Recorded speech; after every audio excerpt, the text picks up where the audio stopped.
first thing I want to back up and say is that a lot of people don't know I came from homelessness at one point 30 some years ago. I was in poverty for over 10 years. I was a struggling author, struggling speaker, was depressed, suicidal, unhappy, living in a state of desperation. So for me to go from that 30 some years ago to go to, I have a bit of an internet celebrity status. I'm in the movie that's making me pretty well known, The Secret. I've been on Larry King twice. I have more books out there than I can count. The Attractor Factor, for example, has been a bestseller numerous times, being translated into different languages. I have people coming to me wanting to turn my books into movies. So it goes on and on. How did I go from homeless, poverty, to this luxurious lifestyle? And I would say the number one reason would be following my passion.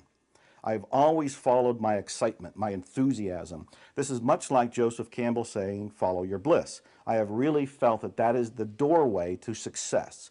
When you follow your passion, you follow your bliss, you follow your enthusiasm, you follow your heart, you're following what seems to be your destiny. And as you follow it, it seems like the road gets easier. The only time there's bumps on the road is when you have inner beliefs that are still limiting you from enjoying it. And again, that's when I would use tapping to get rid of any of the limiting beliefs about following your passion and living a life of gusto, of joy, of excitement. The really simplified version of having whatever you want in life is to be happy now. Now this is earth-shaking, it's profound, because most of us hinge our happiness on something we want down the road. When we get the car, when we get the house, when we get the money, when we get the job, when we get the relationship, fill in the blank, then we'll be happy. And the great irony, the great joke is, when you get there, you'll want something else. And you're going to go, okay, as soon as I get the next car, the next house, blah, blah, blah, I'll be happy. And what I've found is that the shortcut is to be happy now. And you don't need anything to be happy now.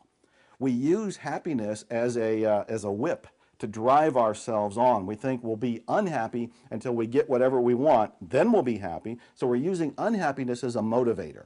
You don't have to do that. I have found that if I use tapping, if I use EFT, I can realize that, oh yeah, I can be happy right now. If I feel some sort of frustration in this moment, some sort of stress in this moment, some anger in this moment, something that's keeping me away from being happy right now, I can begin by saying, even though I'm angry right now, I deeply love, accept, and forgive myself. Even though I'm angry right now or frustrated right now, whatever the word is, that captures the essence of that feeling that's blocking me from being here, now, and happy. I tap it away, and guess what? I have created the shortcut to what I ultimately want in my life, happiness, and it's right here. I think the statement that even though I have this fill-in-the-blank problem, I deeply love, accept, and forgive myself while tapping right here is the single most powerful thing you can do, in my opinion, when it comes to tapping. I don't even have to go through all the rest of the points if I just do this one. Because what's happening is here, first of all, I focused on the problem.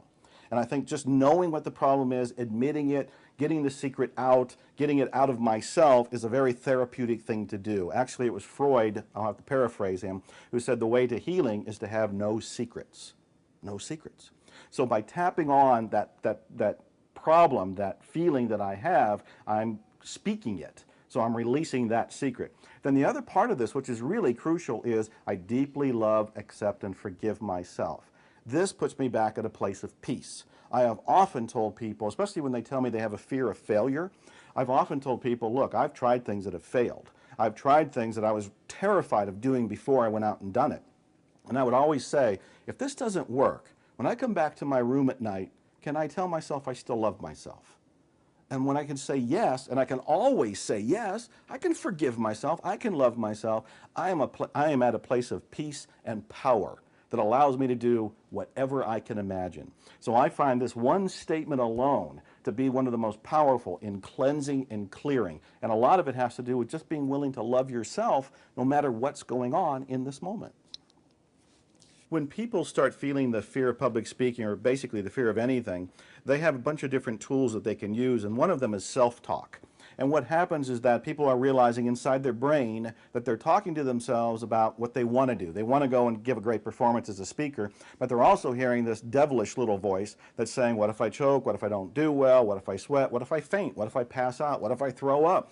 So you have this little war of dialogue going on inside of your brain. That is not very pleasant. It is not very productive. If I notice that there's this war of thoughts in my head, I can say, even though I have this war of thoughts in my head right now, I deeply love, accept, and forgive myself. Diluting that as well. Because again, when you do this, you end up at this place of clarity, of peace. Then the only thought you have up there is, I think I'm going to do great. I think it's going to be fine. And if something surfaces, because you may have drudged up some quicksand, and if something else comes up from the deep that says, well, what if you're wrong? Well, even though I feel I may be wrong, I deeply love, accept, and forgive myself. And you dilute the negative self-talk. I have found this to be a great way to take a sword and cut through the negativity in your brain. I tell people that your mind is not just in your brain, that your brain's up in your skull, but your mind is actually throughout your body. And I said that if you actually open up the energy centers that are traveling, letting the energy go through your body, it can help you feel happier. It can help you release stress. It can help you release anger, frustration, whatever you're feeling in the moment. I tell people that just like acupuncture will put needles in different parts of your body to help resolve a headache, a backache, people go through acupuncture and still have operations because those needles are placed in the right place. That psychological acupuncture is when you're tapping on certain parts of your body to help you feel better. What I love is that, if somebody's trying EFT for the very first time, I tell them, use it on everything. And I mean that in the most literal way. Use it on everything. So if you don't know what to do, you're angry in traffic, you can't go to sleep at night, you have the fear of speaking, you notice a belief, I don't care what it is, whatever comes up, you can tap it away. So I tell people, use it on everything. A lot of people have misconceptions about fear. They think if they tap away all their fear, that they're going to walk into traffic, they're going to walk off of a building, they're going to end up living on the beach, that they're going to take away all of their safety mechanism. And that's not true at all. In fact, that's something that can be tapped away. Even though I'm afraid that if I have no fear, I'm going to walk into walls, I deeply love, accept, and forgive myself. But obviously, those are just fears. Those are beliefs themselves that can be tapped away. My experience has been that when you release all of the fears, you're in this natural state of being. It does not take away your brain power. You still think for yourself. You're not going to walk into traffic. You're not going to walk off of a building. You're going to actually increase your desire to do the things that are good for you because you're coming from this right place of being within yourself. It's important to understand that as we live in our world, we're always going to have challenges. Dr. Hulen, the therapist that I wrote about in Zero Limits, says we're always going to have problems. This is the nature of the human experience. What you do about them, however, is up to you. EFT is here as a tool for you to use no matter what surfaces, what problem, what challenge. The one that you just tapped on is already gone, but a new belief may surface, so you go ahead and do it on that belief. My point is that as things surface in life that are keeping you from being happy in this moment, at peace in this moment, you do EFT. That will dissolve, but a sister thought, a different root to the thought, a different branch to that thought you just cleaned on may surface. When it does, tap it away. It's as simple as that.